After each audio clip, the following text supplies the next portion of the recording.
जय हिंद प्यारे बच्चों, बहुत की प्लस में आपका बहुत बहुत स्वागत है। फिजिकल केमिस्ट्री के पोर्शन को हम किस तरीके से तैयार करें और किस तरीके से अपने मार्क्स को कंफर्म करें, ये आज इस वीडियो में हम जानेंगे। जैसा कि अनुराग सर ने आपको कल स्ट्रेटेजी वीडियो दी होगी, आपने ज़रूर देखी होगी, उससे आपको ये आइडिया लगा होगा कि 23 मार्क्स की फिजिकल केमिस्ट्री आती है। तो फिजिकल केमिस्ट्री में मेनली क्या होता है, न्यूमेरिकल से बच्चों को हमेशा डर लगता है। तो आज आपका डर इस वीडियो को देखने के बाद शायद दूर हो जाएगा और बहुत कम न्यूमेरिकल करके ही हम ये जान सकते हैं, क्योंकि वो रिपीटेड न्यूमेरिकल हैं, हम बहुत जल्दी उन क्वेश्चंस को कर पाएंगे जो कि पेपर में आने वाले हैं। उस पैटर्न पर न्यूमेरिकल आते हैं, रिपीटेड पैटर्न होता है। तो आज बहुत ध्यान से इस वीडियो को देखिएगा। कम टाइम में आपके मैक्सिमम न्यूमेरिकल जो फिजिकल में रिपीट होते हैं वो आपको मैं कराने वाला हूँ इस वीडियो में। और साथ ही ये भी जानेंगे कि फिजिकल केमिस्ट्री में जो न्यूमेरिकल आप करते हो उनको किस तरीके से प्रेजेंट करना चाहिए, आंसर लिखते समय क्या ध्यान रखना चाहिए, ये सब आज की वीडियो में जरूर बताया जाएगा। तो चलिए स्टार्ट करते हैं। सबसे पहले आपको ये बता दिया जाए कि पूरे 70 मार्क्स के पेपर में 23 मार्क्स फिजिकल केमिस्ट्री के होते हैं। 23 में 3 चैप्टर हैं फिजिकल के, एक है लिक्विड सॉल्यूशन, इलेक्ट्रोकेमिस्ट्री और केमिकल काइनेटिक्स। एनालिसिस से आप देख पा रहे होंगे 7 मार्क्स लिक्विड, इलेक्ट्रो 9 और केमिकल काइनेटिक्स 7। तो हमने इसको 23 को डिवाइड कर लिया। एटलीस्ट जो ऑब्जर्वेशन है उसमें 15 मार्क्स कम से कम न्यूमेरिकल आते ही आते हैं। 3 मार्क्स में कई बार 1 करके दे देते हैं। तो हम लोग एक एक करके चैप्टर वाइज न्यूमेरिकल देखते हैं, उनको सॉल्व करते हैं, उनको करने का तरीका भी आपको मैं साथ साथ बताता जाता हूँ। इसमें आप देख रहे होंगे इलेक्ट्रोकेमिस्ट्री में 9 मार्क्स का है, बाकी सब में 7 मार्क्स का है। तो टोटल कितना हुआ, 23 मार्क्स। तो आइए देखते हैं। सबसे पहले लिक्विड सॉल्यूशन से स्टार्ट करते हैं। तो लिक्विड सॉल्यूशन में सबसे पहले ये जो क्वेश्चन है, जैसे ही यहाँ पर ये क्वेश्चन आपको दिखे आप इसको पॉज कीजिए और खुद से पहले करने की कोशिश कीजिए, क्योंकि मैं सॉल्यूशन कराऊंगा उसके बाद आपको लगेगा ये तो हम भी कर सकते थे। तो टाइम वैसे भी कम ही है, तो आप क्या करो, पहले इस क्वेश्चन को एक बार पॉज करके देखो कि ये क्वेश्चन हम कैसे कर पाएंगे। चलिए, ज़्यादातर क्वेश्चन इस लिक्विड सॉल्यूशन में कॉलिगेटिव प्रॉपर्टी बहुत बड़ा हिस्सा है जो बार बार रिपीट हो रहे हैं। कॉलिगेटिव प्रॉपर्टी में elevation in the boiling point, depression in the freezing point, osmotic pressure, relative lowering in the vapour pressure, ये 4 टॉपिक हैं, जिसमें से आप देखना कि अभी हम जितने न्यूमेरिकल करेंगे उसमें सभी कॉलिगेटिव प्रॉपर्टी से रिलेटेड है। इसका मतलब लिक्विड सॉल्यूशन में सबसे इंपॉर्टेंट टॉपिक है कॉलिगेटिव प्रॉपर्टी। तो चलिए इस क्वेश्चन को बहुत डिटेल में अच्छे से सॉल्व करते हैं और एक बार पढ़ते हैं और देखते हैं। क्वेश्चन में लिखा है कि बेंजोइक एसिड मतलब एक सोल्यूट है जिसका मोलर मास है 120 ग्राम, एसोसिएटेड इनटू अ डाइमर, मतलब ये एसोसिएट होता है, डाइमराइज होता है इन द बेंजीन। बेंजीन हमारा क्या है, यहाँ पर सॉल्वेंट है। And the osmotic pressure of this solution is 6.1 gram of benzoic acid. ठीक है, in 100 ml of benzene is 6.5 atm at 27 degree Celsius. Then what is the percentage association of the benzoic acid. Clear सा दिख रहा है कि वांटा factor को इन्होंने include किया हुआ है और ऑस्मोटिक प्रेशर जो कॉलिगेटिव प्रॉपर्टी उससे रिलेटेड ये क्वेश्चन है। तो ऑस्मोटिक प्रेशर के लिए सबसे पहले हमें एक फॉर्मूला दिमाग में आना चाहिए। तो ऑस्मोटिक प्रेशर का जो फॉर्मूला होता है pi is equal to ICRT। अब होता क्या, आपने फॉर्मूला तो लिख दिया, लेकिन वहाँ पर ये भी बताना ज़रूरी है कि यहाँ पर जो I है वो क्या है, वांटा फैक्टर, और C यहाँ पर है मोल पर लीटर कंसंट्रेशन, और R की जो वैल्यू है 0.0821 जो इन्होंने यहाँ पर दी हुई है, litre ATM kelvin inverse mole inverse, right. And T जो टेम्परेचर इन केल्विन वो 27 degree Celsius plus 273, then it is approximately 300 kelvin. अब ये सब लिखने से फ़ायदा ये होता है कि जैसे ही कोई कॉपी चेक करने वाला है उसको पता चल जाता है कि भाई इसने ये चीज़ें पूरी डिटेल में बताई है, फॉर्मूला रटा हुआ नहीं लगे। अब आई सबसे पहले आपको ये बता दें कि परसेंटेज एसोसिएशन निकालने के लिए में वांटा फैक्टर की ज़रूरत है। परसेंटेज एसोसिएशन कैसे निकालते हैं वांटा फैक्टर से, ये क्लियर करते हैं आगे। तो पाई इज इक्वल टू यहाँ पर जो दिया हुआ है वो 6.5 atm है, और C हमें निकालना पड़ेगा, ये होता है मोल पर लीटर। तो ज़रा सोच कर देखो आप कैसे निकालोगे मोल्स ऑफ द सोल्यूट। तो मोल्स ऑफ सोल्यूट कितना दिया है, 6.1 gram mass and 122 gram molar mass of benzoic acid and 1000 upon 100, ये मोलैरिटी का फॉर्मूला होता है जिसको हमने बोला है कंसंट्रेशन। तो ये जो मोलैरिटी है वो यहाँ पर निकाल कर अगर देखें तो ज़रा चेक करो कितनी आ जाएगी, 1/2 मतलब आ गई 0.5 मोल पर लीटर। तो C निकल आया, ठीक है, पाई दिया हुआ है, R की वैल्यू दी हुई है, T हमें पता है। क्या इससे हम I की वैल्यू कैलकुलेट कर सकते हैं? अब देखिए यहाँ पर हमने लिया pi is equal to ICRT, pi is equal to 6.5, I calculate करना है and this is 0.5, 0.0821 and this is 300। Then अगर इसको कैलकुलेट किया गया तो I की वैल्यू जो आएगी वो 0.528, बट इससे अभी हमारा आंसर नहीं निकल के आया है। 0.528 केवल I की वैल्यू आई है, वन टॉप फैक्टर। ये तो क्लियर है कि एसोसिएशन होता है तो वन टॉप फैक्टर 1 से कम होता है। अब हमें अल्फ़ा निकालने के लिए डाइमराइजेशन का क्या मीनिंग होता है? 2A gives A2।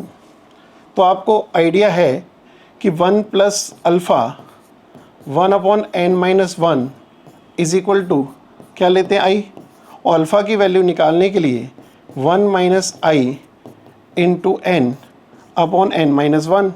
चूँकि यहाँ पर डाइमराइजेशन है, फॉर डाइमराइजेशन n की वैल्यू कितनी होनी चाहिए? 2। तो अल्फ़ा अगर इसको कैलकुलेट करना है तो 1 - 0.528 इंटू 2 और 2 - 1, then alpha is equal to this is 0.472 into 2, this is 0.944। अब ये जो परसेंटेज में हमने निकाला 94.4%। तो इस न्यूमेरिकल में एक्चुअली 2-3 टॉपिक देखो इंक्लूड हो गए, one Hoff factor, colligative property, osmotic pressure. तो हमें कहाँ से चालू करना पड़ा? वन टॉप फैक्टर से, क्योंकि अल्फा निकालने के लिए वन टॉप फैक्टर चाहिए, वन टॉप फैक्टर के लिए इन्होंने ऑस्मोटिक प्रेशर दे रखा है। तो pi is equal to ICRT वाला पूरा फॉर्मूला इसमें यूज हो गया, और डाइमराइजेशन I और N का रिलेशन भी इसमें पता चल गया। तो this is association of the benzoic acid. जब आप पूरे न्यूमेरिकल को रिप्रेजेंट करते हैं तो पहले पूरी वैल्यूज लिखा करो। मास of benzoic acid that is the solute which is 6.1 gram, molar mass of the benzoic acid this is 122 gram.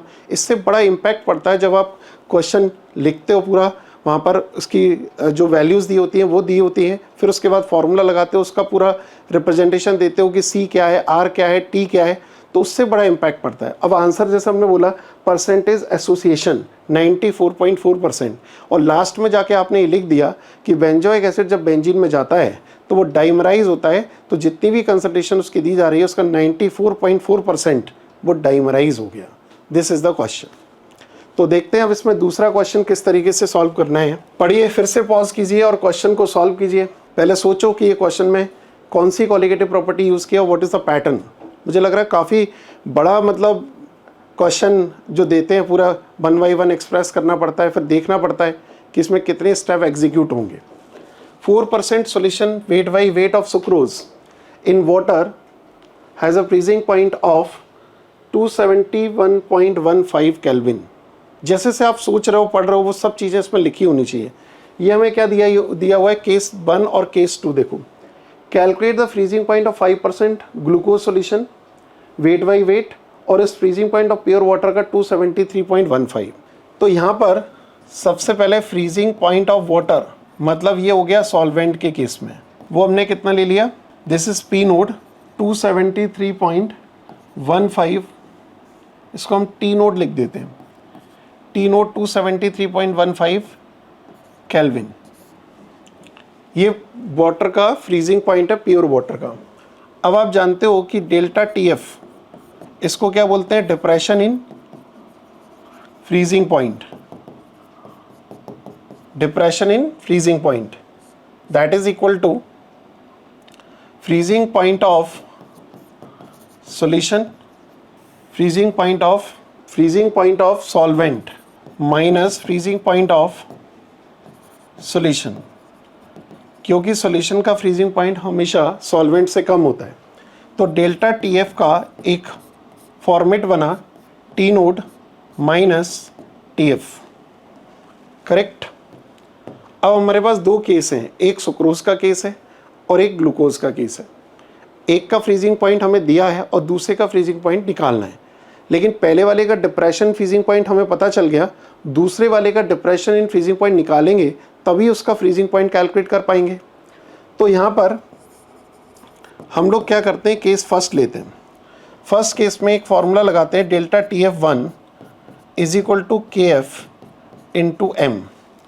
M क्या होता है आपको मालूम है, मोलैलिटी, सॉल्यूट का मास अपॉन सॉल्यूट का मोलर मास इंटू 1000 और mass of solvent.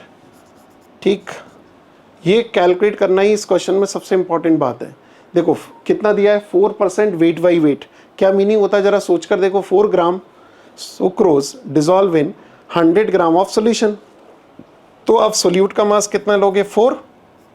Molar mass sucrose का कितना होता है, 342 इंटू 1000 और यहाँ पर आएगा सॉल्वेंट का मास 96। ये सब अगर आपने साइड में रिप्रेजेंट किया तो और ज़्यादा फायदा मिलेगा। वहाँ पर लिखा होगा कि mass of sucrose is 4 gram, mass of solution is 100 gram, mass of water is 400 में से माइनस किया 4 को तो 96 ग्राम।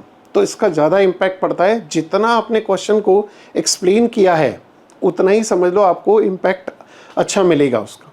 ठीक है, चेक करने वाले को काफ़ी फ़ायदा होता है इससे। डेल्टा TF1 KF, ठीक है, और मोलैलिटी, तो मोलैलिटी की जगह हम लिख देते हैं 4/342 इंटू 1000 अपॉन 96। अब इसको हम इक्वेशन कर देते हैं फर्स्ट। अब इसमें केस 2 में डेल्टा TF2, इसमें भी KF इंटू M। अब दूसरा वाला जो हमें दिया है वो दिया है 5% वेट बाई वेट ग्लूकोज, तो इसकी भी मोलैलिटी निकालनी है। तो ज़रा बताइए ग्लूकोज का मास कितना है, 5, मोलर मास कितना है 180 एंड दिस इज़ 1000 और दिस इज़ 95। अब इसको यहाँ पुट कर दो, डेल्टा TF2 KF बदलने वाला नहीं है क्योंकि सॉल्वेंट सेम है। तो this is 5/180 into 1000 divided by 95। ये हमारा इक्वेशन बना 2। अब फर्स्ट डिवाइडेड बाई 2 अगर कर दें तो यहाँ पर कैलकुलेशन कर सकते हैं। देखो आप, तो delta TF1 upon delta TF2, delta TF1 कितना था वो हमें कैलकुलेट करना पड़ेगा। यहाँ पर कैलकुलेट कर लेते हैं। डेल्टा TF सॉल्वेंट का है 273.15, दिस इज़ 271.15, तो दिस इज़ अप्रॉक्स 2। ठीक है ना, ये डेल्टा TF1 निकल आया क्योंकि हमें सॉल्यूशन का फ्रीजिंग पॉइंट दिया था, सुक्रोज वाले सॉल्यूशन का फ्रीजिंग पॉइंट दे रखा था और वाटर का फ्रीजिंग पॉइंट हमें पता था, तो दोनों का डिफरेंस हमने निकाला तो पहले वाले सॉल्यूशन का depression the freezing point calculate हो गया। तो डेल्टा TF1 कितना आया था, 2। डेल्टा TF2 हमें फाइंड आउट करना है। अब इस रेशियो को कर दो KF, तो सेम ही रहना है, दिस इज़ 4/342 1000 अपॉन 96। फिर KF 5/180 ऊपर जाएगा, दिस इज़ 95 1000, 1000 से 1000 कैंसिल, KF तो दोनों के लिए सिमिलर ही रहना है। ये सब कुछ सॉल्व करके डेल्टा TF2 जो कि डिप्रेशन इन फ्रीजिंग पॉइंट है, हमारे क्वेश्चन का आंसर नहीं है, ये डिप्रेशन फ्रीजिंग पॉइंट है और उन्होंने हमसे दूसरे सॉल्यूशन का फ्रीजिंग पॉइंट पूछा है, राइट। तो ये लगभग 4.79 डिग्री। ठीक है, इसको केल्विन में लो या डिग्री सेल्सियस में क्योंकि ये तो डिफरेंस है। अब जो हमारे क्वेश्चन का आंसर होगा वो क्या होगा ज़रा देखते हैं। तो delta TF2 this is 4.79 approx 4.8 ही मान लेते हैं, लगभग इसको 4.8। ठीक है, अब इसमें हमें सॉल्यूशन का फ्रीजिंग पॉइंट निकालने के लिए T नोड में से डेल्टा TF को माइनस करना है। अब T नोड इज़ 273.15 केल्विन। ये वाला आंसर आपका बिना यूनिट के अगर लिखा गया तो ये गलत माना जाएगा क्योंकि उन्होंने सीधा सीधा freezing point of the solution पूछा है, तो आपको उसको या तो केल्विन में या डिग्री सेल्सियस में लिखना पड़ेगा। ये तो डिफरेंस है। तो 273.15 केल्विन ये सॉल्वेंट का फ्रीजिंग पॉइंट था, माइनस कर दो इसमें से 4.8, तो ये 268.35 समथिंग केल्विन। ये हमारे दूसरे सॉल्यूशन का फ्रीजिंग पॉइंट है। आप ज़रा देखो, इन दोनों क्वेश्चन से पूरी क्वालिटेटिव प्रॉपर्टी का कॉन्सेप्ट क्लियर हो रहा है। एक ऑस्मोटिक प्रेशर पर आया, एक depression in the freezing point पर आया। अब इनमें 3 नंबर तभी मिलेंगे जब पूरा सिस्टमेटिक तरीके से आपने सॉल्व किया। जो जो वैल्यूज़ देते जा रहे हैं वो लिखते जाओ, वहाँ पर समझ नहीं आता कि TF क्या है, तो वहाँ लिखो freezing point of solution, T note क्या है, फ्रीजिंग पॉइंट ऑफ सॉल्वेंट, और डेल्टा TF क्या है, depression in the freezing point. चलिए नेक्स्ट क्वेश्चन पर आते हैं। बस पेन और पेपर जरूर लेकर बैठिएगा, क्योंकि बिना उसके अगर आपने सॉल्व नहीं किया तो प्रैक्टिस बिल्कुल नहीं होगी भी।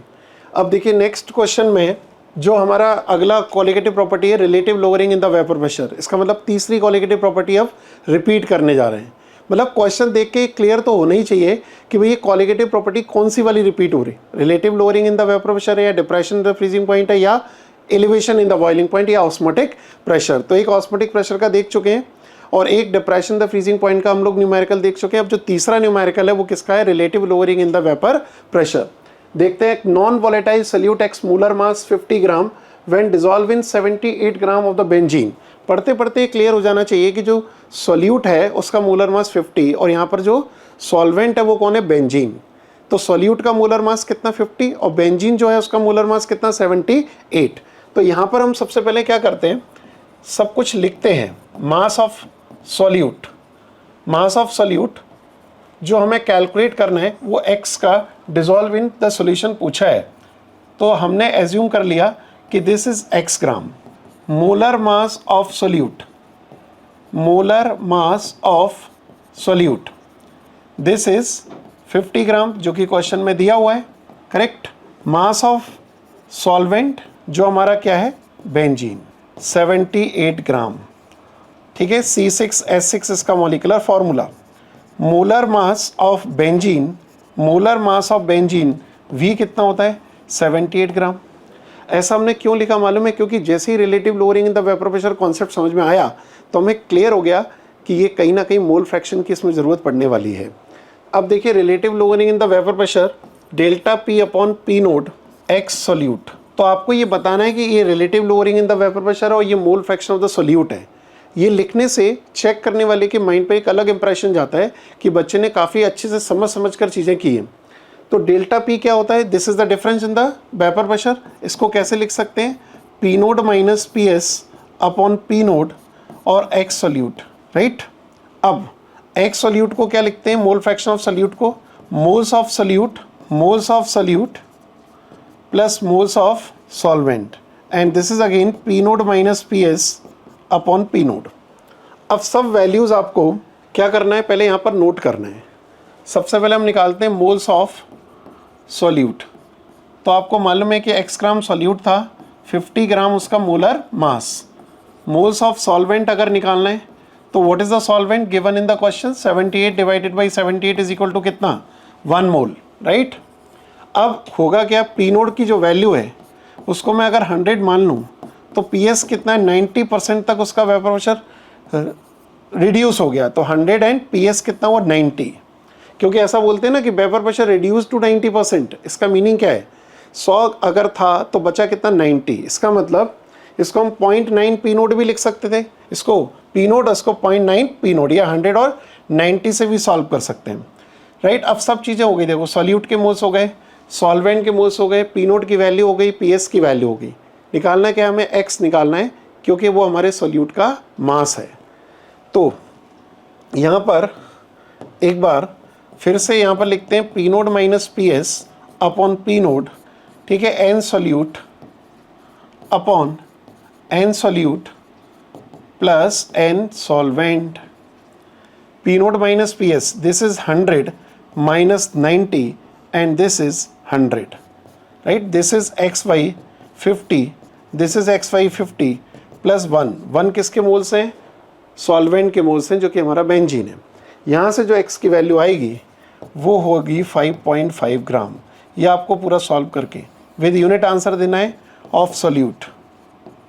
This is the mass of solute that can be dissolve in the 78 gram benzene, जिससे आपके वेपर प्रेशर की जो लोअरिंग है वो 90% तक रिड्यूस हो गया। मतलब 10% लोअरिंग है और सॉल्यूशन का जो वेपर प्रेशर है वो कितना परसेंट बचा, 90%। तो ये हमारा relative lowering in the vapour pressure पर एक न्यूमेरिकल था। नेक्स्ट जो है, सबसे पहले देखकर समझो कि इसमें कौन सी क्वालिटेटिव प्रॉपर्टी यूज़ हुई है। देखो एक बार ज़रा पॉज करके चेक करो। तो 2.56 gram of the sulphur dissolve in 100 gram of the carbon disulphide, right. Carbon disulphide हमारा सॉल्वेंट हो गया, freezing point lowered by 0.383 kelvin. इस लैंग्वेज को ज़रा ध्यान से देखो, freezing point lowered by, it means कि it is a depression in the freezing point given है डेल्टा टी एफ। मतलब हम इस पर लिख सकते हैं delta T F is equal to 0.383 kelvin. Mass of जो है सल्फर जो हमें दिया है उसको हम सॉल्यूट मानेंगे तो वो कितना है यहाँ पर 2.56 ग्राम, राइट। डेल्टा टी एफ जो मैंने यहाँ पर डेल्टा टी एफ लिखा है ना, आपको यहाँ लिखना चाहिए कि it is the depression in the freezing point, ठीक है। This is 0.383 kelvin. Mass of sulphur this is 2.56 ग्राम जो कि हमारा सॉल्यूट माना गया है यहाँ पर, ठीक है। और मास ऑफ कार्बन डाइसल्फाइड जिसका दिया हुआ है 100 ग्राम, ये हमारा सॉल्वेंट है, करेक्ट। अब इन्होंने हमसे पूछा है कि सल्फ़र का मॉलिक्यूलर फार्मूला क्या है, तो हम लोग एक काम करते हैं कि सल्फ़र को SX लिखा है इन्होंने, इसकी वैल्यू निकालनी है। इसका मतलब n moles of the sulphur atom, ठीक है, ये एसोसिएट होकर SN बना रहे हैं। तो जो हमारे n की वैल्यू होगी वही हमारे x की वैल्यू होगी। तो ये देखना है कि इसके कितने एटम्स आपस में जुड़कर एसोसिएट होकर ये मॉलिक्यूल फॉर्म कर रहे हैं, ये हमारा क्वेश्चन है। तो हमें सबसे पहले क्या चाहिए मालूम है, n निकालना है। तो अभी आपने देखा था कि एसोसिएशन और वांटा फैक्टर का एक रिलेशन था, क्या था देखते हैं। I is equal to 1 plus alpha 1/n-1। n निकालने के लिए मुझे लगता है अल्फ़ा चाहिए और I चाहिए। अल्फ़ा को हम एज्यूम करेंगे 100% एसोसिएशन, क्योंकि यहाँ पर कुछ गिवन नहीं है तो इट्स 100% एसोसिएशन। अब इससे हम क्या निकाल सकते हैं, I की वैल्यू। अब I की वैल्यू हमें एक मिनट, तो एक्चुअली क्या है कि अल्फ़ा हमने 100% रख दिया। अब I की वैल्यू और पता चल जाए तो n की वैल्यू कैलकुलेट की जा सकती है। अब ज़रा सोचना है कि I की वैल्यू हम लाए कहाँ से, तो हमारे पास एक ही तरीका है, वो colligative property delta T F. तो हम यहाँ पर कौन सा फॉर्मूला यूज़ करेंगे, delta T F is equal to I into K F into M, ठीक है। के एफ जो सॉल्वेंट होता है उसका मोलल डिप्रेशन कांस्टेंट होता है, वो वाटर वाला नहीं रखना है यहाँ पर। यहाँ ध्यान रखना है कि सॉल्वेंट हमारा कार्बन डाइसल्फाइड है। देखा आपने, कई बार हम गलती में क्या कर जाते हैं, वाटर का ही रख जाते हैं 1.86, लेकिन यहाँ सॉल्वेंट ही डिफरेंट है तो हम वहाँ पर 1.86 जो वाटर का के एफ होता है उसको यूज़ नहीं करेंगे, बल्कि कार्बन डाइसल्फाइड का दिया होगा। देखो आप ज़रा क्वेश्चन में यहाँ पर दिया है के F for the carbon disulphide 3.83, right, और एटॉमिक मास सल्फर का दिया है 32। अब यहाँ पर ज़रा चेक करते हैं कि I की वैल्यू कितनी आएगी। 0.383 तो हमारा था डिप्रेशन फ्रीजिंग पॉइंट।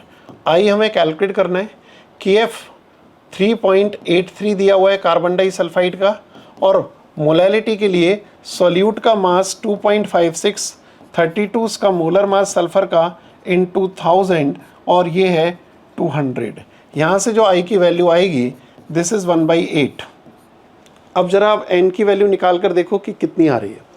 तो यहाँ पर I is equal to 1 plus alpha 1/n-1, या फिर अल्फ़ा को 1 रख दो तो क्लियर ही हो गया कि I की वैल्यू 1 प्लस 1/n-1। तो I को कितना रख दें ज़रा यहाँ पर देख कर बताओ, 1/8, करेक्ट। 1 plus 1/n-1। अब आप कैलकुलेट करना, n की वैल्यू 8 आएगी। इसका मतलब ये हुआ कि 8 सल्फ़र आपस में एसोसिएट होकर S8 फॉर्म हो रहे हैं। इसका मतलब न्यूमेरिकल को पूरे तरीके से समझाते हुए एक्सप्रेस करना बहुत ज़रूरी है भाई, करेक्ट। हमने कहाँ से सोचा कि अगर सल्फ़र का मॉलिक्यूलर फार्मूला चाहिए तो हमें क्या पता होना चाहिए सबसे पहले कि कितने एटम सल्फ़र के एसोसिएट होकर मॉलिक्यूल फॉर्म कर रहे हैं। तो हमने n एज्यूम कर लिया और उसको I से रिलेट कर दिया। तो यहाँ पर एक्चुअल जो फार्मूला सल्फ़र का वो कितना आ रहा है, S8, करेक्ट। तो relative lowering in vapour pressure एक हो गया डिप्रेशन फ्रीजिंग पॉइंट, और एक हमें फिर से डिप्रेशन फ्रीजिंग पॉइंट ही मिला। अब चेक करते हैं, एक और क्वेश्चन देखते हैं, कैलकुलेट द बॉइलिंग पॉइंट। देखो अगला ही question, calculate the boiling point elevation for a solution prepared by adding, अगली कॉलिगेटिव प्रॉपर्टी, करेक्ट। तो adding 10 gram of MgCl to 200 gram of water, assuming MgCl2 is completely dissociated, Kv for water is 0.512, तो direct अब हमें समझ आ रहा है कि delta T B, this is the elevation in the boiling point, I into K B into M. तो delta T B I K B, और molality क्या होता है, mass upon molar mass of solute into 1000 और mass of solvent. Correct. अब सीधा सीधा मतलब ये फॉर्मूला बेस्ड है, लेकिन सब वैल्यूज़ को हमें पता करना है। तो आई की वैल्यू फॉर MgCl2, जब ये कंप्लीट आयोनाइज होगा MgCl2, तो किस में, Mg2 plus and 2Cl negative. तो अल्फ़ा को 1 मानकर 1 प्लस अल्फ़ा n-1 लगाओगे, ठीक है। चाहे तो थोड़ा सा और इसको पूरी तरह से सॉल्व करके बता सकते हैं, बट चूँकि अल्फ़ा 1 है तो सीधा सीधा बोलेंगे कि आई की वैल्यू कितनी आ गई, 3। अब सब वैल्यूज़ रख दो डेल्टा टी वी निकालने के लिए। आई की वैल्यू कितनी है, 3, की बी 0.512, सोल्यूट का मास कितना रखा जाएगा, सोल्यूट का मास बताइए। यहाँ पर दिया है सोल्यूट का मास है 10 ग्राम, मोलर मास MgCl2 का 95, this is 1000, and the mass of the solvent is 200 ग्राम। बस इसको कैलकुलेट करना है, 0.808। This is the delta T V for this numerical. तो बच्चों लिक्विड सॉल्यूशन के अभी हम न्यूमेरिकल जो पूरे देख चुके हैं, अब हमें थोड़ा सा ये भी आइडिया होना चाहिए कि और कौन से टॉपिक ऐसे हैं जो हम थोड़ा सा तैयार कर लें, तो हमारे 15 नंबर के अगर न्यूमेरिकल हो रहे हैं तो बाकी के जो नंबर हैं वो कैसे हम और बना सकते हैं। तो उसके लिए क्या तरीका है कि आप differences between non ideal ideal direct पूछते हैं कि डिफरेंसेस क्या हैं, उनके एग्जांपल्स क्या हैं, कौन सा आइडियल है कौन सा नॉन आइडियल है, तो इस पर एक बार ध्यान दिया जा सकता है। और difference between the positive and negative deviation ये भी पूछ सकते हैं। तो ये टॉपिक थोड़े से इंपॉर्टेंट हैं इस न्यूमेरिकल के अलावा इस चैप्टर से अगर हम देखें तो। Applications of the osmotic pressure पर क्वेश्चन आ जाता है कई बार, है ना। बहुत सारे देखे होंगे कि मैंगोज वगैरह होते हैं, समर सीजन में क्या होता है, कोल्ड में क्या होता है, ये सब चीज़ें ऑस्मोटिक प्रेशर से रिलेटेड हैं, ठीक है। Statement of Henry's law of some applications, ये थोड़ा सा पढ़ना ज़रूरी है हेनरीज लॉ के बारे में। KH पर क्वेश्चन आ जाता है, तो इनको थोड़ा सा रिपीट करने से बाकी के नंबर की भी हम तैयारी कर सकते हैं। बेसिकली न्यूमेरिकल, लेकिन आपने देखा था कि वो सब के सब कॉलिगेटिव प्रॉपर्टी से ही ज़्यादा रिपीट होते हैं। तो अब हम नेक्स्ट चैप्टर जो है इलेक्ट्रो केमिस्ट्री के देखते हैं। इंपॉर्टेंट टॉपिक से जो न्यूमेरिकल आते हैं वो होता है, उसमें एक तो नर्नेस्ट इक्वेशन होता है, ठीक है। फ्री एनर्जी चेंज जो होता है उसका ई नोट सेल से रिलेशन, उस पर न्यूमेरिकल, और कंडक्टिविटी, मोलर कंडक्टिविटी, इन पर भी क्वेश्चंस आते हैं। तो एक एक करके पहले न्यूमेरिकल देखते हैं। उन्हीं न्यूमेरिकल को करने से आपको एक आइडिया लग जाएगा कि भाई ये न्यूमेरिकल का पैटर्न हमें फॉलो करना है, और इनमें लिखने का पैटर्न क्या होना चाहिए, आंसर कैसे प्रेजेंट करना चाहिए, बस वही हमारी न्यूमेरिकल के लिए सबसे इंपॉर्टेंट चीज़ होती है। तो पहला न्यूमेरिकल जैसे देखो, calculate the EMF of the following cell at 298 kelvin. Clear दिख रहा है कि ये पूरा जो क्वेश्चन है वो नर्नेस्ट इक्वेशन पर बेस्ड है, ठीक है। तो सबसे पहले ई सेल निकालने के लिए जो नर्नेस्ट इक्वेशन का फॉर्मूला होता है, E cell is equal to E naught cell 0.059/n log Q। Q आप जानते हैं रिएक्शन कोफिशिएंट कहते हैं इसको, प्रोडक्ट की कंसंट्रेशन अपॉन रिएक्टेंट की कंसंट्रेशन इन द रिएक्शन जो होता है, other than the equilibrium state. अब ई सेल हमें कैलकुलेट करना है। ई नोट सेल गिवन है 0.44 वोल्ट, करेक्ट। अब इसमें n की ज़रूरत पड़ेगी और Q की। अब आपको सबसे पहले इस रिप्रेजेंटेशन से ये पता लगाना है कि इस पूरे सेल में रिएक्शन कौन सी हो रही है। तो गौर से देखो, ये रिप्रेजेंटेशन में आपको दिखाई दे रहा होगा, ये वाला हिस्सा एनोड है और ये वाला हिस्सा कैथोड है। तो एनोड पर आयरन Fe2+ में कन्वर्ट हो रहा है और कैथोड पर H+ से हाइड्रोजन रिलीज होगी, राइट। Fe से Fe2+ और H+ से H2। तो राइट द रिएक्शन, Fe जो कि सॉलिड है और Fe2+ जो कि एक्वस सॉल्यूशन में है, ये आपस में रिएक्ट, Fe सॉलिड और दूसरी जगह पर 2H+ एक्वस, तो ये Fe में 2+ में कन्वर्ट होगा एंड हाइड्रोजन गैस रिलीज होगी। तो इसका प्रेशर होगा, राइट, इसका कंसंट्रेशन होगा, इसका कंसंट्रेशन होगा। H+ देखकर पता लग रहा है कि इट इज़ 1 मोलर, और Fe2+ देखकर पता चल रहा है 0.01 मोलर, 10⁻⁻² मोलर, करेक्ट। अब जब इसका Q लिखते हैं तो प्रोडक्ट अपॉन क्या लेते हैं, reactant active mass. Okay, product में कौन है, आयरन 2+ है, उसका एक्टिव मास, ठीक है, प्रेशर ऑफ हाइड्रोजन है, और इधर है H+ aqueous power 2, right. Q हो गया, E0 सेल हो गया, बचा N का मतलब क्या होता है, पूरी रिएक्शन में कितने मोल ऑफ इलेक्ट्रॉन एक्सचेंज हो रहे हैं, लॉस और गेन कितना हो रहा है। तो जरा चेक करो, Fe जो है 0 से +2 में जा रहा है, इसका ना 2 mole of electron loss, H+ 1 electron ले रहा है लेकिन 2H+ 2 इलेक्ट्रॉन ले रहे हैं, इसका मतलब हुआ 2 इलेक्ट्रॉन का लॉस हो रहा है, 2 इलेक्ट्रॉन का गेन हो रहा है। इसका मतलब N की वैल्यू हम कितनी लिख सकते हैं, 2। अब क्या बचा, इन सब वैल्यूज़ को पुट करना है हमें, तो E cell is equal to E0 cell minus 0.059 by N log Fe2+ and pressure of hydrogen, and this is H+ aqueous concentration power 2. E0 cell, what is E0 cell, 0.44, this is 0.059, N की value कितनी बताई थी मैंने अभी, 2, log Fe2+ की value 10⁻², hydrogen का pressure 1 बार, और H+ aqueous की वैल्यू कितनी थी, 1 मोलर। तो ये सब हटेगा 0.44, and this is minus minus plus, या चलो मैं एक स्टेप में और लिख दूँ, जितनी ज़्यादा स्टेप आप सब्जेक्टिव में यूज़ करोगे उतना ही फ़ायदा है। तो दिस इज -2 log 10, ठीक है, माइनस माइनस हो गया प्लस, 0.44 प्लस 0.059, 2 से ये 2 कैंसिल, तो दिस आंसर इज 0.499 वोल्ट। ऐसे लिखना है आप। स्टेप जितनी ज़्यादा एग्जीक्यूशन है, जितनी ज़्यादा डिटेल में समझाया गया है न्यूमेरिकल, उतना ही इम्पैक्ट पड़ने वाला है बोर्ड की कॉपी में, क्योंकि कॉपी चेक करते समय जितना इजी उसको लगेगा उतना ही फ़ायदा होगा। तो बहुत अच्छे से कैलकुलेशन करें, ध्यान से कैलकुलेशन करें, अपना आंसर विद यूनिट लिखें, प्रॉपर तरीके से बताया गया हो। ये हमारे इस सेल का वो है potential, E cell. E0 cell standard हो गया, Q को हमने बता दिया, N बता दिया क्या है। चाहे तो हम लिख सकते हैं N की वैल्यू कि loss of electron, gain of electron during the reaction.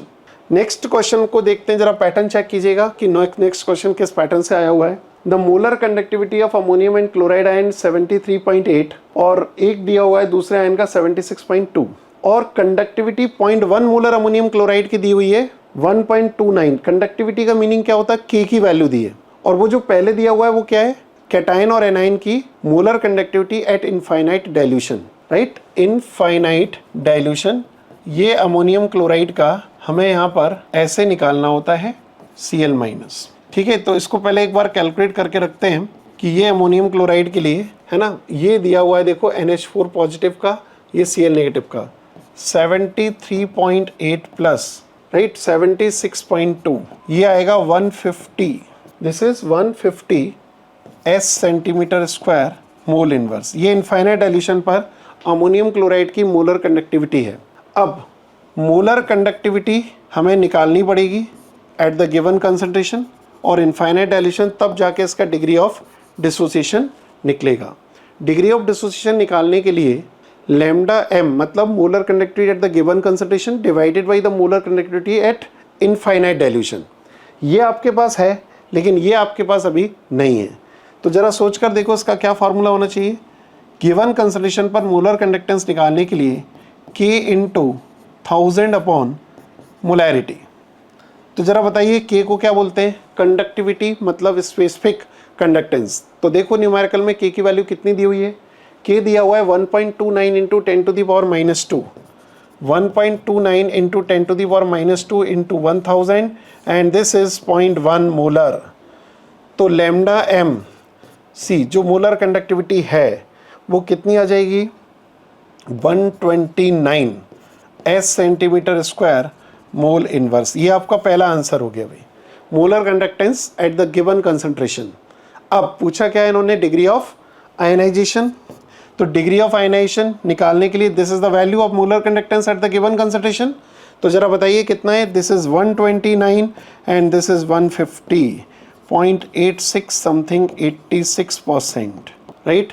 तो क्वेश्चन मतलब देखते ही ये क्लियर पहले करो कि किस टॉपिक से है, किस तरीके के फॉर्मूले लगेंगे, क्या क्या वैल्यूज गिवन है, वो सब इसको शो करने के बाद फॉर्मूला यूज करें। अगला क्वेश्चन चेक करते हैं। ये क्वेश्चन देखते ही आइडिया लग रहा होगा कि फ्री एनर्जी चेंज और ई नोड सेल के रिलेशन पर बेस्ड है। तो जरा पहले ये फॉर्मूला हम लिख सकते हैं, delta G naught minus N F E naught cell, right. Free energy change जो है ना, वैल्यू किलो जूल में दी हुई है, इसको जूल में कन्वर्ट करना पड़ेगा तब ये वोल्ट में निकलेगा।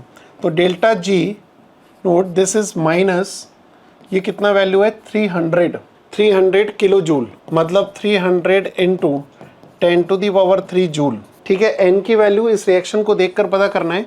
1 मोल जिंक से Zn2+ अगर बन रहा है तो कितने मोल ऑफ इलेक्ट्रॉन को लूज कर रहा है, 2 moles of electron. Same 2 moles of electron accepted by 2 moles of Ag+ ion, that's why the n value in this formula is 2।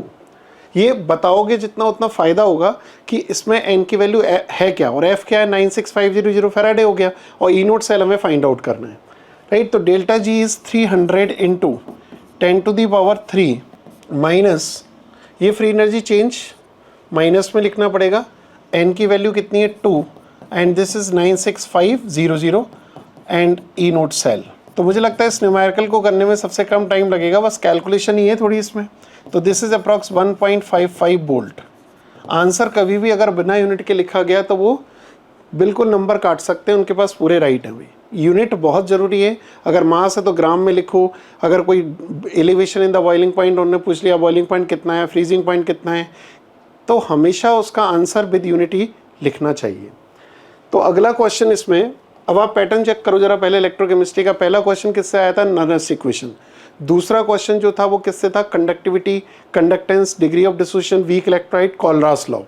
और अब जो क्वेश्चन है, एक जो हमने लास्ट क्वेश्चन देखा फ्री एनर्जी चेंज और ई नोड सेल का था, लेकिन एक और क्वेश्चन है इसमें, फिर वही कहीं ना कहीं conductivity, molar conductance, cell constant, फिर से वही वाला टॉपिक जो कि हमारा इलेक्ट्रोलाइटिक कंडक्टेंस में से आता है, राइट। तो इसमें ज़रा पहले इस क्वेश्चन को पढ़ते हैं, फिर से वही आपको लगाना है कि अपने क्वेश्चन को खुद से सॉल्व करें कि इस स्टेज पर भी आकर हम अभी तक कर पा रहे हैं कि नहीं कर पा रहे अपने आप से। तो resistance of a conductivity cell filled with 0.2 mole per litre of KCl, इसका मतलब एक जो सेल है कंडक्टिविटी सेल, उसमें 0.2 मोलर KCl सॉल्यूशन लिया गया है जिसका रेजिस्टेंस है 200 ohm. If the resistance of the same cell, जब सेम सेल होता है तो सेल कांस्टेंट वही लिया जाता है, राइट, जो पहले वाले सेल से हमने लिया है। Filled with 0.05 mole per litre KCl solution is 620 ohm. Calculate the conductivity and molar conductivity 0.05 mole per litre KCl solution के लिए निकालनी है, और कंडक्टिविटी दी हुई है 0.2 mole per litre solution is 0.0248।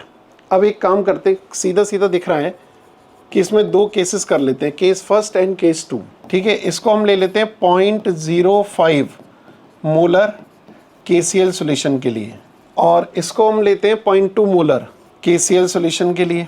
दोनों सेल के लिए L/A की वैल्यू सिमिलर ही यूज़ की जाएगी, राइट। अब जरा देखो K का फॉर्मूला लगा के 1/R इंटू L/A, क्योंकि अगर मुझे इस 0.05 के लिए λm निकालना है तो मुझे K इंटू 1000/m की ज़रूरत पड़ेगी ना, हमारे पास K है ना, ये है, और K निकालना पड़ा तो 1/R इंटू L/A।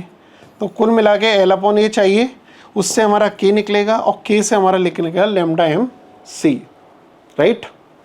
तो L/A की प्रॉब्लम है, K क्या है बताओ जरा। 0.2 वाले के लिए ये दिया हुआ है 0.0248, 1/R कितना है 200, पहले वाले के लिए 200 L/A। तो यहाँ पर L/A 4.96 centimetre inverse. This L/A कहाँ पर यूज़ होगा भाई, इस वाले फॉर्मूले में। तो इसका R कितना है 620 एंड दिस इज़ 4.96, ये आएगा 0.008 अप्रॉक्स 0.008। आप सॉल्व करके देखो, दिस इज़ K। अब इस K को मुझे कहाँ ले जाना है, इस λmc में, तब जाके ये कैलकुलेशन होगा। तो λmc is equal to 8 into 10⁻³ into 1000 and this is 0.05, right. ये आ गया आपका 160। This is molar conductivity. तो दो क्वेश्चन पूछे इसमें, एक था कंडक्टिविटी का और एक था मोलर कंडक्टेंस, लेकिन आपने देखा होगा ये दूसरे वाले सॉल्यूशन के लिए पूछा था जिसकी मोलैरिटी थी 0.05 मोलर KCl। प्रॉब्लम क्या थी कि अगर मैं लैम्डा एम सी निकालता हूँ तो के चाहिए होगा, और के निकालने के लिए मुझे सेल कांस्टेंट निकालना है एल अपॉन ए। तो एल अपॉन ए हम कहाँ से लेकर आए, पहले वाले सॉल्यूशन से, क्योंकि किसी भी सेल में 2 बार अलग अलग सॉल्यूशन यूज़ किया जाए तो एल अपॉन ए की वैल्यू दोनों केसेस में सेम यूज़ की जाती है। तो उन्होंने हमें हिंट क्या दी कि आप एल अपॉन ए कहाँ से निकाल के लाएँ, 0.2 वाले से, और 0.05 वाले में एल अपॉन ए रख कर के निकाल कर उसका लैम्डा एम भी कैलकुलेट कर सकते हैं। क्लियर है, राइट। अब देखो फिजिकल केमिस्ट्री में न्यूमेरिकल में नंबर कहाँ कटते हैं, आपने फॉर्मूला लिख दिया, फटाफट आंसर निकाल दिया, स्टेप एग्जीक्यूट नहीं की तो आपको नंबर कम मिलेंगे। प्रॉपर स्टेप एग्जीक्यूट करना, गिवन क्या है, कैलकुलेशन कैसे की, इसमें इसका मीनिंग क्या है, और फिर आंसर विद यूनिट, तो आपको प्रॉपर नंबर मिलेंगे। तो बिल्कुल जल्दबाजी में नहीं, पूरा पेज भर के, काफ़ी सारी कॉपीज़ है उसको यूज़ करो, फटाफट फटाफट लिखते जाओ, ये गिवन है, इसमें ये फॉर्मूला लगेगा, इसका मतलब ये है, और कैलकुलेशन। अब इलेक्ट्रोकेमिस्ट्री में आपने देखा कंडक्टेंस से आ गया क्वेश्चन, एक हमारा ननस इक्वेशन से आ गया, एक हमारा डेल्टा जी और ई नोट सेल, इन्हीं में ये क्वेश्चंस घूमते रहते हैं जनरल। लेकिन अगर हमें और नंबर इकट्ठे करने हैं तो आपको कम से कम फैराडेज लॉ, कोलरास लॉ, इन पर, कोलरास लॉ पर तो पता है 100% काम कर लेना चाहिए। कोलरास लॉ के एप्लीकेशंस वगैरह आपने देखा था, एक क्वेश्चन में एप्लीकेशन यूज़ हुई थी, degree of dissociation of the weak electrolyte. तो Kohlrausch law one of the most important topic of electrochemistry, जो कि 12th बोर्ड एग्जाम में आता ही आता है किसी ना किसी तरीके से। नहीं तो वो कई बार ये पूछ लेते हैं कि what is the molar conductance of the weak electrolyte eight infinite dilution. तो इस टॉपिक को जरूर तैयार करना चाहिए फिजिकल केमिस्ट्री में अगर अच्छा स्कोर करना है तो। एक example of each type of cell its uses, a graph of conductance of strong and weak electrolyte और product of electrolysis of aqueous NaCl and silver nitrate solution. ये थोड़े से टॉपिक हैं, बल्कि आप तो इसमें से केवल फैराडेज लॉ और कोलरास लॉ पर विशेष ध्यान दें, जिससे कि क्वेश्चंस की फ्रीक्वेंसी रिपीट होने की बहुत ज़्यादा होती है। अब तीसरा जो चैप्टर है वो हमारा कौन सा है, काइनेटिक्स। काइनेटिक्स में first order reaction, zero order reaction, सबके फटाफट फॉर्मूलेज, ग्राफ वगैरह उस पर काम कर लो। हाफ लाइफ पीरियड कैसे निकालते हैं, के की वैल्यू, रेट कांस्टेंट, उन पर क्वेश्चन सबसे ज़्यादा रिपीट होते हैं, और ऑर्डर ऑफ रिएक्शंस पर। तो एक बार पैटर्न देखते हैं, फटाफट न्यूमेरिकल स्टार्ट करते हैं। पहला न्यूमेरिकल जो आपको दिख रहा होगा, first order reaction, it's a very common reaction. मतलब फर्स्ट ऑर्डर पर पूछा जाने वाला क्वेश्चन बहुत ही कॉमन है। 50% में इतना तो 75% में कितना, 50% में इतना समय लग रहा है तो 90% में कितना समय लगेगा। These are very common question for this chapter. तो एक क्वेश्चन बड़े अच्छे से सॉल्व करते हैं। अब क्या होता है, देखो जब ऑब्जेक्टिव करते हैं ना तो फटाफट जानते हैं यार 75% में लगने वाला टाइम 50% में लगने वाले टाइम का डबल होता है। लेकिन यहाँ हमें पूरा सॉल्व करके अच्छे से रिप्रेजेंट करना है। तो ज़रा पढ़ते हैं। First order reaction takes place in 30 minute for 75% decomposition, calculate T half, और गिवन ये है। तो आपको सबसे पहले यहाँ पर एक रेट कांस्टेंट का formula for the first order लिखना पड़ेगा, 2.303 by T log initial concentration upon remaining concentration of the reactant. ऐसे हम सिंबॉलिक फॉर्म में लिख रहे हैं, आप इसको पूरा समझा सकते हैं कि what is a note is the initial concentration, AT is the remaining concentration. ठीक है, ए नोट को इनिशियल कंसंट्रेशन कहते हैं और इट्स अ रिमेनिंग। तो दिस इज टाइम का अगर हमने लिया तो 2.303 बाई के log A note by AT, correct.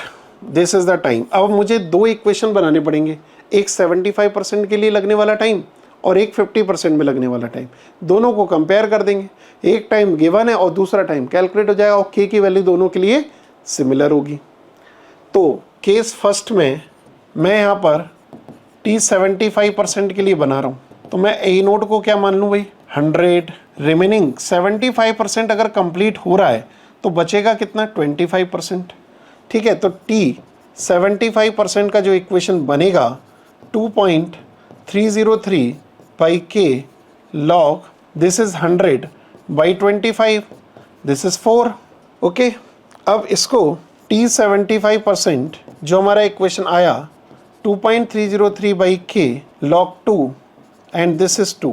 मैं 4 को क्या लिख सकता हूँ 2 की पावर 2, तो बाहर आ जाएगा 2, तो 2 सबसे पहले इंटू 2.303 बाई के लॉग 2। ठीक है, मैं इसको ऐसे ही फर्स्ट इक्वेशन मान लेता हूँ। अब जब हम 50% के लिए जाएंगे तो उसको बोलेंगे T 50% 2.303 बाई के लॉग। आप चाहें तो वहाँ से के की वैल्यू निकाल कर इसमें शिफ्ट कर सकते थे, वो भी तरीका सही है। ऐसा नहीं कि इसी पैटर्न से किया जा सकता है, दो इक्वेशन बनाकर डिवाइड कर दो तब भी निकल आएगा, या फिर वहाँ से k की वैल्यू निकाल कर इसमें k की वैल्यू शिफ्ट कर दो तो T1/2 कैलकुलेट हो जाएगा। तो 2.303/k log 100 इनिशियल है, 50 रिमेनिंग। क्लियर है? 50 अगर डिकम्पोज हो गया तो बचा हुआ कितना हुआ? 50 हुआ। ठीक है, तो T 50% 2.303/k log 2, राइट। अब ये हो गया हमारा सेकेंड इक्वेशन, वो था हमारा फर्स्ट इक्वेशन। तो फर्स्ट डिवाइडेड बाई 2, तो T 75%, T 50%, बताओ क्या बचेगा? ठीक है, 2 log 2 and this is log 2, ये और ये कैंसिल। तो इसका मतलब T 75% इज 2 इंटू T 50%। तो ये जो वैल्यू दी थी वो 30 मिनट दी थी, 2 इंटू T 50% और T 50 आ गया 15 मिनट। ठीक है, वैसे तो जब ऑब्जेक्टिव किए जाते हैं तो आपको बहुत अच्छे से पता चल जाता है, बड़ी प्रैक्टिस होती है। 75% लगने में, 75% डिकम्पोजिशन में लगने वाला टाइम 50% में जो टाइम लग रहा है डिकम्पोजिशन में उसका डबल होता है। लेकिन उसको शो करना था, उसको रिप्रेजेंट करना था। कई बार ये क्वेश्चन ऐसे भी पूछ लिया जाता है, T 75% is double of T 50%, prove that. तो बिल्कुल सेम पैटर्न पर ये चीज़ करनी है हमें। ओके, अब देखो, बस पैटर्न जरूर चेक करते रहना कि किस हिस्से से ज़्यादा क्वेश्चंस पूछे गए हैं। बार बार क्वेश्चन पूछे गए हैं, हमें उसी हिस्से पर ध्यान देकर न्यूमेरिकल की प्रैक्टिस करनी है, क्योंकि टाइम कम है। ये उन बच्चों के लिए जिनके मान लो बहुत अच्छे से फिजिकल की प्रिपरेशन नहीं हो पाई, तो वो न्यूमेरिकल को करने से एक पैटर्न जान जाएगा और इन्हीं पर बेस न्यूमेरिकल रिपीट होने के पूरे चांसेस रहते हैं। तो the decomposition of ammonia on platinum surface is zero order reaction. Zero order reaction यहाँ पर दी हुई है। इफ़ रेट कांस्टेंट जो दिया है 4 × 10⁻3, तो how long will it take to reduce the initial concentration of ammonia from this to this, you know, K. Rate constant for the zero order रखना है हमें यहाँ पर, के की वैल्यू। तो के का जो फॉर्मेट है फॉर जीरो ऑर्डर, के क्या है यहाँ पर? Rate constant. Zero order reaction के लिए के का फॉर्मेट है 1/2 initial concentration A naught minus 80। तो K is equal to 1/T। Initial concentration यहाँ पर कितना है? 0.1 माइनस 0.064। हमें K दिया हुआ है लेकिन हमें टाइम निकालना है। तो T is equal to 1/K। K कितना है? 4 × 10⁻³ ठीक है, और ये है 0.1 minus 0.064। T is equal to, this is 0.036 remaining होगा, 4 × 10⁻³ तो T की वैल्यू आ गई 9 सेकेंड, राइट। मतलब क्वेश्चन देखते ही क्लियर हो गया कि जीरो ऑर्डर का है, इसमें रेट कांस्टेंट K का फॉर्मूला फर्स्ट ऑर्डर वाला नहीं बल्कि जीरो ऑर्डर वाला लगेगा, और वो होता है 1/T ए नोड माइनस 80। ए नोड इनिशियल है, 80 रिमेनिंग कंसंट्रेशन है। रिमेनिंग और इनिशियल हमें दिया हुआ था, K की वैल्यू दी रखी थी, और T हमें कैलकुलेट करना है। चूंकि ये सेकंड में क्यों लिखा हमने? क्योंकि मोल पर लीटर सेकंड इनवर्स लिखा है, that answer should be represented in the second value. तो इट्स अ 9 सेकंड आंसर। और first order reaction is 50% complete. The same type question देखो आप, 50% completion in 40 minute, calculate the time required to the completion of 90%। इसका मतलब ये first order के लिए फिर से। अब पता है देखो, यहाँ पर 50 और 90 का कॉम्बिनेशन है, कहीं पर 50 और 75 का कॉम्बिनेशन है, कहीं पर 50 और चेंज कर सकते हैं 99.9% का कॉम्बिनेशन दे सकते हैं। तो you should follow the pattern कि क्या होना चाहिए इस न्यूमेरिकल का। ये कॉमन है, बहुत ज़्यादा पूछा जाने वाला क्वेश्चन है। दो इक्वेशन बनाओ अलग अलग टाइम के और उनको इक्वेट कर दो, तो एक टाइम दिया होगा, दूसरा टाइम निकल आएगा। तो चेक करते हैं ज़रा। के का फिर से फॉर्मूला यहाँ पर लिखेंगे, 2.303/T log ए नोड अपॉन 80, राइट। तो केस फर्स्ट, चलिए बताइए ज़रा पहले। T 50%, सॉरी T 50%, यहाँ पर T 50% और 90% का कॉम्बिनेशन है। तो T 50% 2.303/K log 100/50, ये 2 हो गया। यहाँ पर थोड़ा बता देना कि इनिशियल इज 100, रिमेनिंग इज 50, तो इट इज़ log 2। अब T 50% ये 2.303 बाई के log 2, डायरेक्ट मत लिखना बस, ये नहीं कि हमें पता है T50 का यही होता है, नहीं, पूरा लिख के बताना पड़ेगा, इनिशियल ये, रिमेनिंग ये, आगे बढ़ेंगे। अब केस 2 में दिस इज T 90%, तो what is the meaning of this? It is the time that is used to decompose the reactant into the product, that is 90% decompose, तो रिमेनिंग इज 10%। तो फिर से T 90% is equal to 2.303 by K log 100 अपॉन 10, this is 10, log 10 1, तो T 90% is equal to 2.303 by K, ये हमारा second equation. अब जब फर्स्ट और सेकेंड को डिवाइड करेंगे तो T 50%, T 90%, this is log 2, और यहाँ पर आ जाएगा 1 ओनली, करेक्ट। अब T 90% अगर हमें निकालना है, क्योंकि T 50% तो 40 मिनट दिया हुआ है, तो 40 को मैं डिवाइड करूँगा log 2 से, और log 2 की वैल्यू उन्होंने दी है लगभग 0.3, तो T 90% is 400/3, okay, this is 133.3। 133.3 बताओ मिनट में आएगा या सेकंड में? मिनट में आएगा, क्योंकि पहले वाला भी हमें 40 मिनट दिया हुआ है। तो दिस T 90% कितना आएगा? 133.3। अगर कोई आंसर में ऐसे भी लिख देता है कि 90% कंप्लीशन में लगने वाला टाइम 133.3 मिनट है, तो बहुत ज़्यादा इम्पैक्ट जाता है। मतलब आपके आंसर को हाईलाइट होना चाहिए, है ना, दिखना चाहिए कि आपने ये आंसर कैलकुलेट किया और इसकी यूनिट के साथ शो किया गया है। नेक्स्ट, अब जरा ये वाला क्वेश्चन देखो, एक्टिवेशन एनर्जी वाले कॉन्सेप्ट से आया है, जो हम देखते हैं कि अलग अलग टेम्परेचर पर रेट कांस्टेंट अलग अलग होता है। तो दो अलग अलग टेम्परेचर पर रेट कांस्टेंट कैलकुलेट किया जाता है log K2/K1 से, वहाँ से एक्टिवेशन एनर्जी कैलकुलेट कर लेते हैं। तो यहाँ पर जो हम कॉन्सेप्ट लगाएंगे log K2/K1, log K2/K1 EA मतलब activation energy 2.303 R 1/T1 minus 1/T2, right. अब क्वाड्रपल्स मतलब कि अगर उन्होंने टेम्परेचर कहाँ से कहाँ तक बढ़ाया, 700 से 720 केल्विन, है ना, 700 से 720 केल्विन, मतलब 2 बार 10 डिग्री बढ़ा दिया, है ना। तो आपको शायद पता होगा टेम्परेचर कोफिशिएंट जो होता है 10 डिग्री बढ़ाने पर जो K होता है वो लगभग डबल हो जाता है। अब चूंकि इन्होंने 2 बार 10-10 इंक्रीज़ किया है, तो क्वाड्रपल्स मतलब 4 टाइम्स, इसका मतलब K2 की वैल्यू 4K1 है, मतलब रेट कांस्टेंट टेम्परेचर बढ़ाने से 4 गुना हो गया, राइट। तो यहाँ पर log K2/K1 को मैं कितना लिख सकता हूँ, log 4, ये हमें निकालना है 2.303।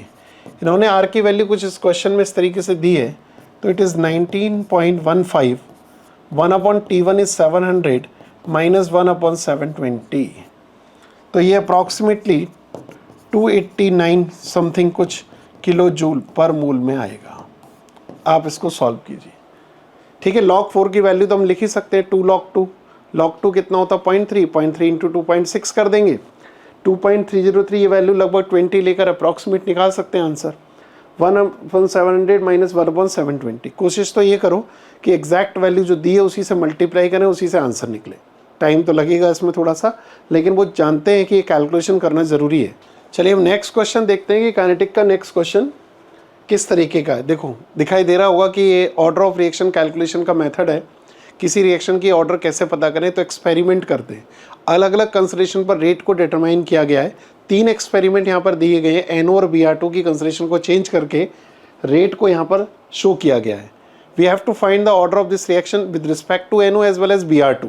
इसका मतलब पहले दोनों की ऑर्डर निकाल कर इस रिएक्शन में रख कर K की वैल्यू निकालेंगे, और K की वैल्यू जब आ जाएगी तो थर्ड वाले में देखा गया है कि वो पूछना चाह रहे हैं कि इस रिएक्शन की रेट क्या होगी जब NO की कंसंट्रेशन इतनी और Br2 की इतनी। तो सिस्टमैटिक है, पहले ऑर्डर ऑफ रिएक्शन निकालना है, तभी K निकलेगा, और जब K निकल आएगा तो अदर कंसंट्रेशन पर कोई रेट निकलेगी। तो इसका तरीका क्या है, सबसे पहले हम यहाँ पर क्या करते हैं, रेट का एक फॉर्मेट बनाते हैं। रेट कांस्टेंट, NO की जो पावर है वो x मान लेते हैं, और Br2 की जो ऑर्डर ऑफ रिएक्शन है वो y मान लेते हैं। x and y is the order of reaction for NO and Br2। अब 3 अलग अलग इक्वेशंस बनाइए, तीनों में से जहाँ पर वैल्यूज़ अगर कट रही हो तो उसको डिवाइड करके हम एक वैल्यू निकाल सकते हैं एक बार में। तो पहले एक काम करते हैं, सीधा सीधा 3 इक्वेशंस बनाते हैं। NO की कंसंट्रेशन इतनी, Br2 की इतनी, फिर इसकी इतनी, फिर इक्वेट करेंगे, देखेंगे किसकी हमें ज़रूरत पड़ रही है। तो यहाँ पर मैं लिख लेता हूँ, दिस इज़ R1, मतलब फर्स्ट ये वाला केस है। तो इसमें जो रेट है 1 × 10⁻³ यहाँ पर K आया। NO की कंसंट्रेशन है 0.05, पावर कितनी X, और ये भी 0.05, पावर कितनी Y। अब R2 में रेट 3 टाइम्स हो गई, 3 × 10⁻³ K। NO की कंसंट्रेशन कितनी है 0.05, पावर कितनी X, और ये हो गया 3 गुना, राइट, 3 टाइम्स, तो ये 0.15 की पावर कितनी Y। ये पहला इक्वेशन है हमारा, एंड दिस इज सेकेंड। और एक हम लेंगे यहाँ पर थर्ड, R3 = कौन सा लेंगे यहाँ पर 9 × 10⁻³ K। अब यहाँ पर जो आएगा 0.15, पावर कितनी X, और ये 0.05, पावर कितनी Y, राइट। अब 3 इक्वेशन बन गए। अब हमें यहाँ पर पहले X और Y निकालना है। तो इसके लिए क्या काम करना चाहिए, पहले और दूसरे को अगर हम इक्वेट कर दें, फर्स्ट एंड सेकेंड को अगर इक्वेट कर दें, तो R1/R2 मतलब 1/3, ये डिवाइड होकर आ गया। ये और ये वाला हिस्सा कैंसिल हो जाएगा। ये पूरी स्टेप एग्जीक्यूट करके आपको बतानी है, लेकिन जो Y वाला हिस्सा है 0.05 पावर Y और 0.15 पावर Y, तो आप इसको लिख सकते हो 1/3, और ये 3 टाइम्स कैलकुलेट होकर 3 की पावर कितना आएगा Y, करेक्ट। अब यहाँ पर Y को कंपेयर किया तो कितनी वैल्यू आ गई, 1 आ गई। इसका मतलब Y की जो वैल्यू है 1 है, मतलब Br2 की जो ऑर्डर है वो कितनी आ गई 1। अब मैं किसको कंपेयर करूं, जिसमें NO हमें निकालना है, तो ये 3 टाइम्स हो रहा है और ये कांस्टेंट है, मतलब फर्स्ट एंड थर्ड को इक्वेट करना पड़ेगा। तो फर्स्ट एंड थर्ड को अगर इक्वेट करेंगे तो फर्स्ट में तो दोनों की कंसंट्रेशन इक्वल है, थर्ड में एक ही 3 टाइम्स हो रही है। चलो यहाँ पर मैं लिखता हूँ, नेक्स्ट पेज पर देखो। तो यहाँ पर हम कंपेयर करते हैं R1/R3, ठीक है, और यहाँ पर K1 और दूसरा एक K2, लेकिन दोनों बराबर ही है तो कट ही जाएगा। तो यहाँ पर आएगा NO की कंसंट्रेशन कितनी है 0.05 पावर X, ठीक है, और Y को हमने लेना नहीं है क्योंकि वो तो वैसे भी कट नहीं है, 0.05 Y की वैल्यू कितनी निकाल चुके हैं already 1, divided by this is 0.15, और ये कितना था X, लेकिन ये 0.05 ही है और पावर 1, तो ये और ये कैंसिल। अब R1 कितना था 1 × 10⁻³ एंड R2 कितना है 9 × 10⁻³ ये आ गया 1/3, पावर कितना है इसका X, ठीक है, 1 की मतलब 0.05 की पावर X है और ये 3 टाइम्स आ रहा है। ये हो गया देखो 1/3 की पावर 2 एंड दिस इज़ 1/3 की पावर X। तो कंपैरिजन किया तो X की वैल्यू कितनी आ गई 2 आ गई। अब इसका मतलब फाइनली हमारे रेट का ये फॉर्मेट आ गया कि K NO की पावर 2 और Br2 की पावर 1। अब हम यहाँ से बड़े आराम से K की वैल्यू निकाल सकते हैं किसी एक एक्सपेरिमेंट से। तो फ्रॉम फर्स्ट एक्सपेरिमेंट यहाँ पर लिख दो, फ्रॉम फर्स्ट एक्सपेरिमेंट, ठीक है। रेट कितने फर्स्ट एक्सपेरिमेंट में रेट 1 × 10⁻³ K की वैल्यू निकालनी है, NO की कंसंट्रेशन 0.05 पावर 2 और इधर 0.05 पावर 1। तो K की वैल्यू आ गई 10⁻³ 0.05 इंटू 0.05, करेक्ट। तो ये 10⁻³ 555 125 10⁻⁻6। अब आप जब K की वैल्यू निकाल चुके हैं, अब ज़रा सोचो इसका मुझे आंसर अगर लिखना है, इसको पूरा सॉल्व भी कर लेते हैं। दिस इज़ 1000/125 45 8 आ गया। अब अगर हमने K की वैल्यू दी है ना, K की अगर वैल्यू लिखी, आंसर लिखा है, तो उसकी यूनिट सोचो ज़रा क्या होगा।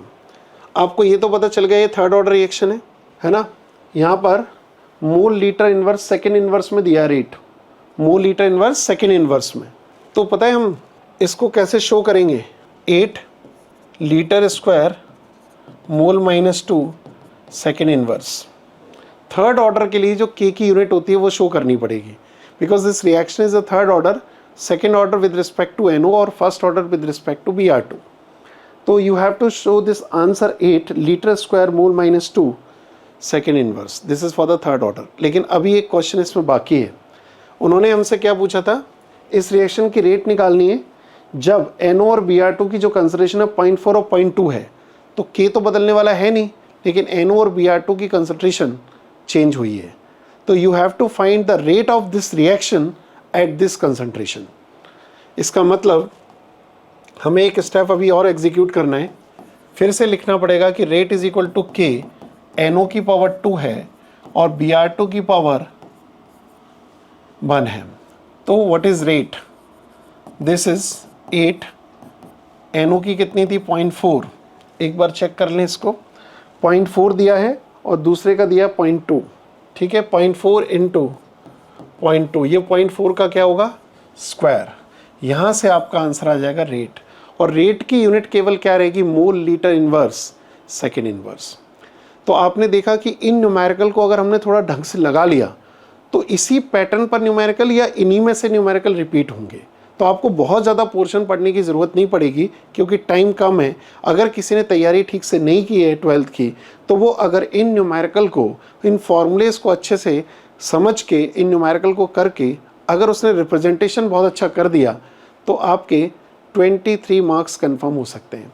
अब थोड़ा सा ये देखते हैं कि काइनेटिक्स में जो और क्वेश्चंस आ सकते हैं expression of the rate appearance disappearance पर। जब से शुरू में जो हिस्सा आता है कि इसका डिसअपीयरेंस रेट इतना है तो अपीयरेंस रेट कितना होगा, इसको थोड़ा सा आप देख लें, ठीक है। Calculate the order of reaction from the rate law of any reaction, unit of rate constant, factors affecting the rate constant. In topics पर कुछ कुछ क्वेश्चंस आए हुए हैं जिनका कोई फिक्स नहीं है कि वो इन्हीं क्वेश्चंस को पूछें, लेकिन फिर भी अगर इन टॉपिक को थोड़ा देख लें तो बेटर रहेगा। काइनेटिक्स में एक बार ज़रूर करना कि फर्स्ट ऑर्डर के जितने भी फॉर्मूले और ग्राफ यूज़ हो रहे हैं वो सब एक बार लिख के रखें। जीरो ऑर्डर कम आता है, फर्स्ट ऑर्डर पर क्वेश्चन ज़्यादा आते हैं, और एक एक्टिवेशन एनर्जी वाला हिस्सा। तो इस हिसाब से इस वीडियो को देखने से आपके आने वाले एग्ज़ाम में जो केमिस्ट्री का पेपर होने वाला है उसमें बहुत फ़ायदा मिलने वाला है। इस वीडियो को बहुत ध्यान से देख लें, एक बार अच्छे से न्यूमेरिकल को सॉल्व करें और लिखने का पैटर्न बहुत ध्यान रखें। तो इस वीडियो को देखने से आपको इस फिजिकल केमिस्ट्री के मैक्सिमम मार्क्स पक्के हो सकते हैं। तो पूरा लिखने का तरीका एक बार ज़रूर लिख कर देख लें, पूरे क्वेश्चन को सॉल्व कर लें अच्छी राइटिंग में, और आंसर लिखते समय यूनिट का ध्यान रखें। जय हिंद बच्चों।